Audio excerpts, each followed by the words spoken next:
psychic driving, which is you record some kind of negative message and then you make someone listen to it for thousands and thousands and thousands of times for weeks on end, for hours every day.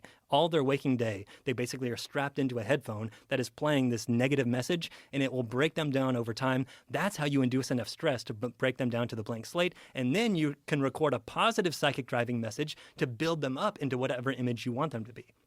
So that was his initial idea. Was it based on anything? Not really. It was just based on he had this one encounter with this woman and she had a negative reaction. And he's just trying to induce stress. This obviously seemed to induce stress in her. Therefore, we're going to start playing these negative tapes to them. So it was just his idea? It's just his idea. He was known for doing this kind of thing, like kind of spur of the moment. In fact, there was one kid, basically, who had been at this Allen Memorial Institute where Ewan Cameron was. He eventually had gotten out, but he had tried to commit suicide, and so he was sent back to the Allen Memorial Institute. But the way that he had tried to commit suicide was to close the garage and have the CO2 build up with a running car, and then he would, breathe it in and pass out and die.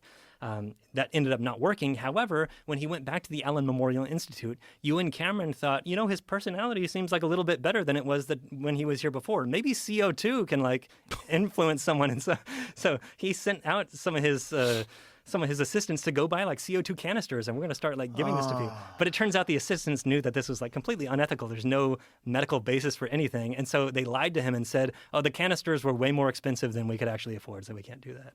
But so he was trying to find any way that he could have a breakthrough to cure mental illness, and he was using his patients as guinea pigs. Complete basically. guinea pigs. Complete guinea pigs. What was the result with the woman?